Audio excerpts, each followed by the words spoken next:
is to remind and educate about proper blood culture collection technique. Let's get started. Step 1 is don your PPE.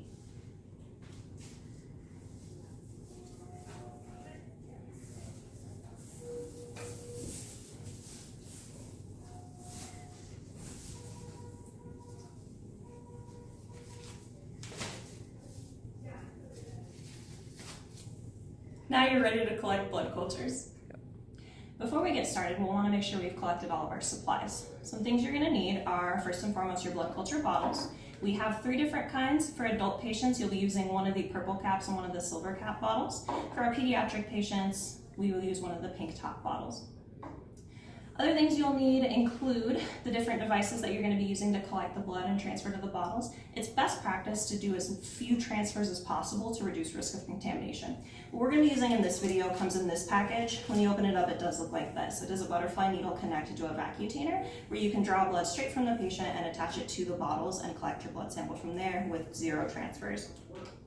Other options, because you may be starting an IV instead, you can use these 2 pieces and connect them to form this type of vacutainer that attaches straight to the IV hub before you connect your extension tubing. Please draw your cultures before you attach your extension set because they should not be drawn through the extension tubing.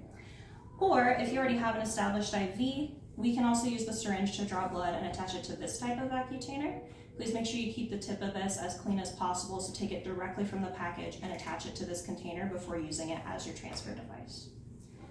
Other things you're going to need if you are using an IV start kit, that's perfectly acceptable to use that CHG swab. However, if you need a CHG swab, we have the prepackaged ones right here.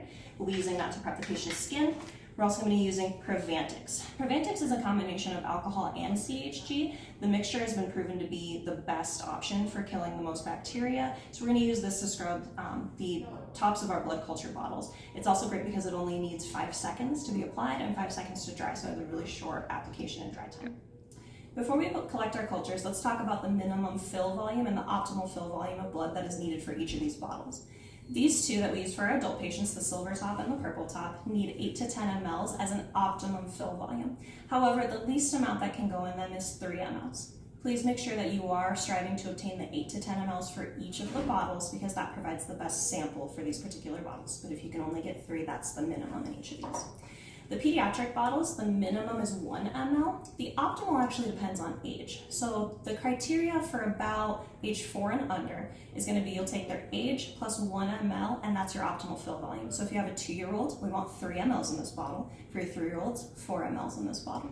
Once you get to about age 4, it is acceptable to move to the silver top bottle and use 5 mLs. We can do that, and again, keeping with that, okay, age 4 gets 5 mLs, age 5 gets 6 mLs. You can keep with that until about age 10. At that point, we should be switching to both of the adult bottles and doing the 8 to 10 mLs for both bottles at age 10 or older. Now let's collect our blood cultures. The first step is we're going to put a tourniquet on the arm. I like to put the tourniquet over the gown, that way I remember to take it off. It's easy to forget to remove these tourniquets, so please put it over the gown. That way I'll see it when I'm done, and I'll remember to remove it. I'm going to look for a good vein on my patient. Probably go right here.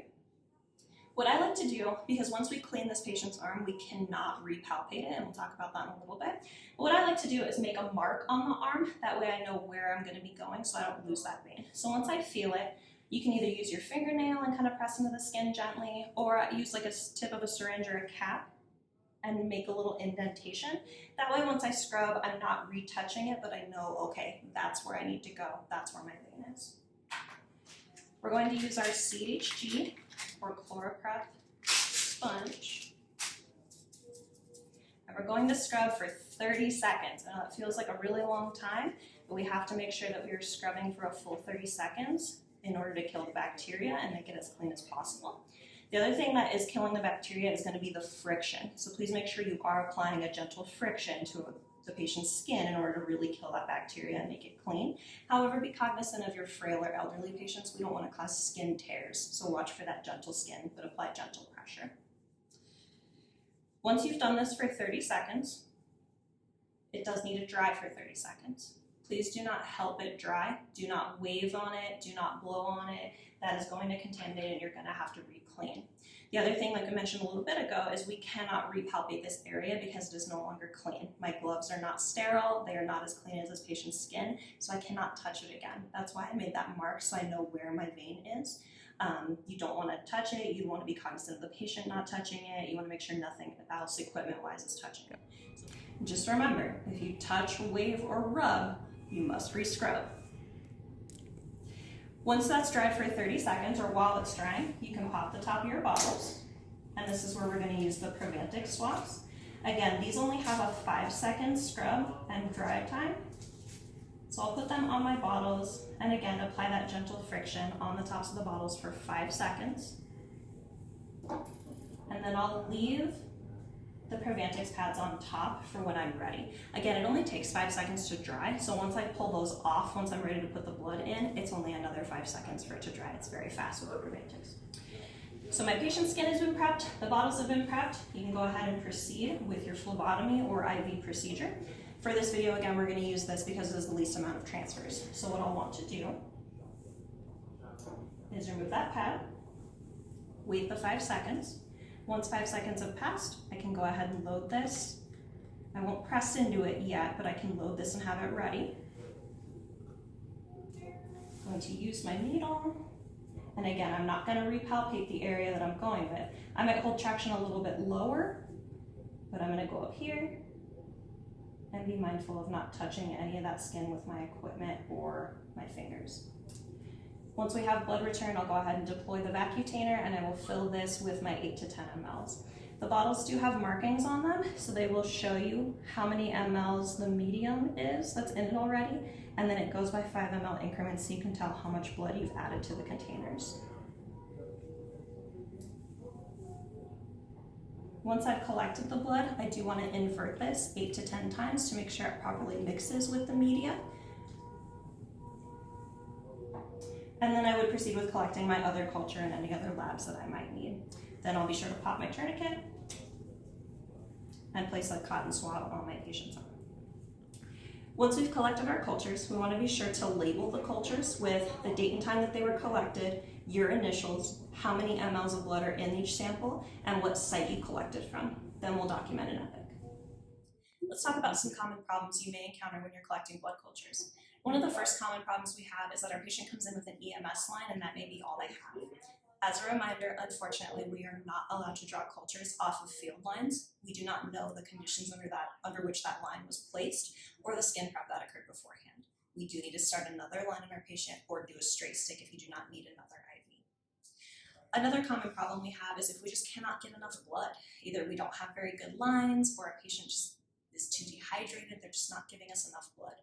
In those situations, again, please remember that the minimum fill volume for the purple top and the silver top bottles is 3 mLs. If you truly cannot get 3 mLs for each bottle, lab's preference is that you send only the silver top bottle because it is the aerobic culture. Please get as much as you can, even if it is 3 mLs or less, and collect it in the silver top if you can only send one. The pink pediatric bottles are also acceptable in this case, but if you have this set of 2, please remember the silver is the preferential one.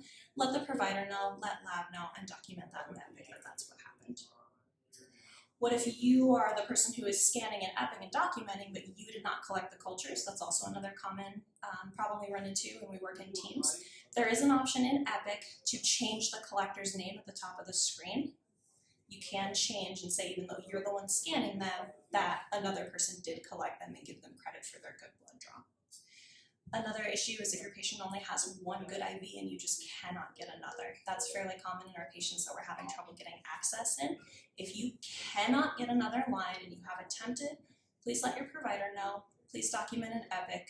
In the end, what we'll need to do is draw both sets of cultures off of that same line as a last resort.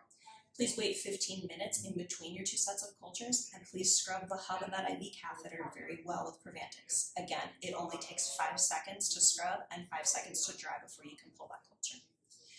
Another common issue is if we are almost at the hour mark for our sepsis bundle and we just cannot get cultures either because of access issues, because of optimal fill volume issues, we just cannot get those 2 sets of cultures. That happens. The antibiotics are going to be the most important thing for that patient. Please do not delay antibiotics in order to get those cultures. Try your best, but if it's not happening, Tell your provider, document in Epic, and give the antibiotics. Please document that you did not get both sets of cultures before the antibiotics were given. Thank you for watching the video. Please reach out to your educator or leadership for further questions. Happy blood culturing!